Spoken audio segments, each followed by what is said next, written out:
Author's note: this story is my entry for Shadow Swimmer 77's Holiday Horror Contest. Andrew awoke in the darkness. It was a noise from downstairs that woke him up, a kind of subtle rustling and creaking of the floor. He glanced to the chunky glow in the dark clock on his bedside table. It was later than he imagined, nearly 5:30 in the morning. His drowsiness soon wore off as he remembered it was Christmas morning. Like any other excited 4-year-old, he tugged off the covers and crept from his bed. Ignoring the coldness of the wooden floor on his bare feet, he headed for the door. As Andrew left his bedroom, he clicked the door shut behind him. Even in the faint light, he could see the closed white doors of his parents' and sister's rooms.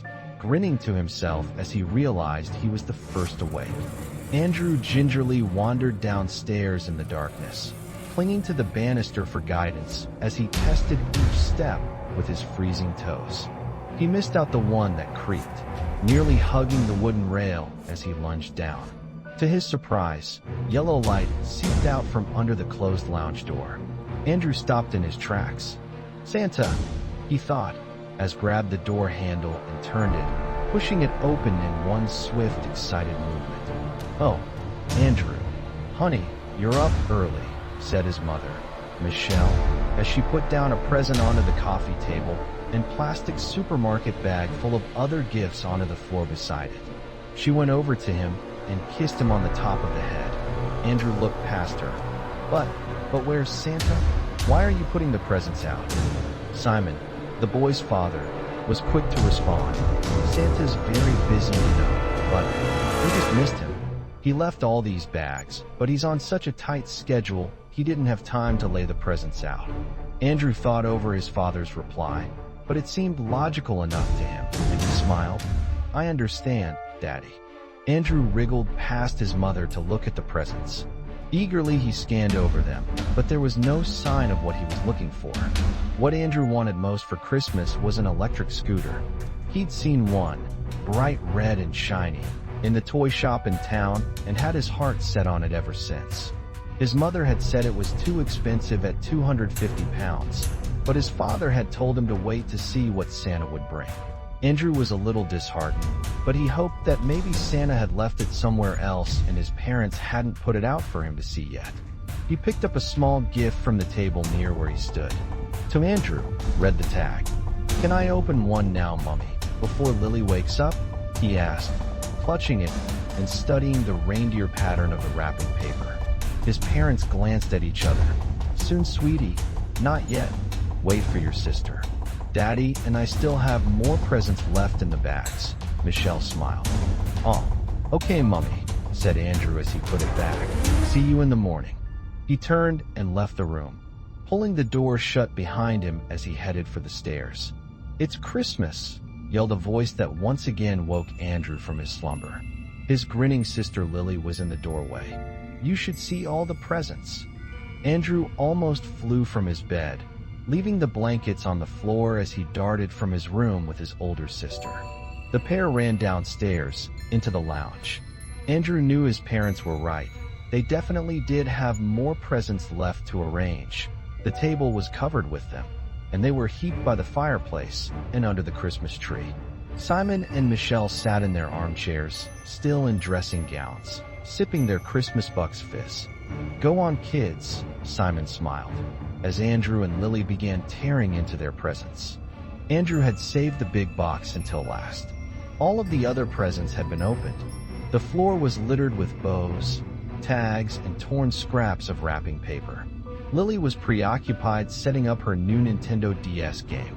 Andrew's last present was under the tree, wrapped in dark metallic blue paper with silver glittered snowflakes. Andrew crawled down and pulled it out, sliding it towards himself as he sat cross-legged on the floor. He giggled to himself a little, the excitement making his hands shake as he found the edge of the paper and began stripping it off. It could only be one thing. As he ripped off the paper, the plain black box inside was revealed. Andrew paused, staring at it, his head tilted to one side with scraps of the wrapping still in his hands. He wondered why his parents put the scooter in there. "Open it then, honey," his mother said from behind. Andrew grabbed the lid of the box and tugged it off. The box was full of colored pens and paints, stickers and glitter, pieces of card and pots of glue. The lid of the box still tight between his hands. It was an art set. "Daddy and I saw how much you liked doing art at school. You can make things at home now too." Andrew stared down into the box, putting the lid to one side. He rooted through it. "Thank you," he said, trying to sound as cheery as he could. But in reality, he was trying not to cry. There were no other presents. Tears pricking in his eyes, Andrew put the lid on the box and tucked it back under the tree, crawling back onto the sofa next to Lily. Andrew couldn't stop thinking about the scooter for the rest of the day. He made a gingerbread house with his sister, and they all went for a walk down by the river, but he still thought about it. It was even on his mind as he ate his Christmas dinner. Lily had finished quickly, disappearing back to play with her new toys and games. Yet Andrew just sat pushing a cold piece of stray carrot around in gravy on his plate. "What's wrong, buddy?" asked his father, crouching down next to him. Andrew feared sounding ungrateful. "I just wanted that scooter, Daddy.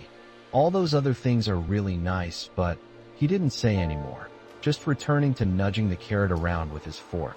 His father ruffled his short dark hair and gave a half smile. "Maybe Santa just forgot it this time. He has so much to remember. Maybe we could fix up your bike sometime. I'm sure that wheel's easy to replace. You could play on that instead if you wanted," he offered. Andrew gave him a weak smile back. "I know," continued his father. "How about you make some nice Christmas pictures for Granny using your new art things?" Andrew nodded, and the pair headed to the lounge, his father patting him on the back. Lily was silent as she played her new virtual zoo game. "Look at all my monkeys, Andy. I bought 12, and it cost all my coins," she tittered, nudging her little brother and pointing at the pixelated animals on the screen. Andrew looked briefly, his eyes scanning across the dull image, before slumping back on the sofa. Lily went back to her game without another word. Michelle was out in the kitchen, cleaning the plates.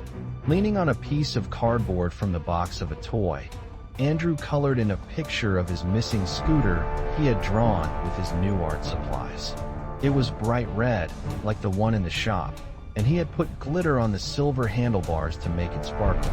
The TV played a seemingly looping playlist of the same Christmas tunes Andrew had been bored of by the middle of the month. The drawing was finished. It wasn't exactly perfect, but it was the best he could do. "Do you like my picture, Daddy?" he asked, holding it up. Murmured Simon. He didn't look up from his laptop, where he was tapping away as usual, occasionally glancing at his stack of papers on the arm of the chair beside him. "Very nice. Next time we go over, you can put it on our fridge," he replied, only looking at the drawing for a second. Andrew sighed. He thought maybe his father would at least stop working for a little while on Christmas Day. Andrew knew that his mother worked at the care home for the elderly people, but he didn't understand what his father did. Almost every evening Simon sat typing up from an old spiral-bound notebook or from sheets dug out of dusty dog-eared folders. Sometimes Andrew peeked at the documents that his father had forgotten to put away in the safe he kept in the kitchen, but the long complicated words meant nothing to him. Andrew slipped the pins back into the art box, taking one last look at his picture of his missing scooter before laying it face down on the table. Huddled up under his blankets in his new pajamas that night, Andrew tried to get to sleep. He hugged a soft fish toy that his sister had bought him. Why did Santa forget my scooter? He wondered. Am I on the naughty list? That must be why. That time I knocked Mummy's tea on the floor, and when I stole that cake from Lily's lunchbox, and when I lost my maths homework.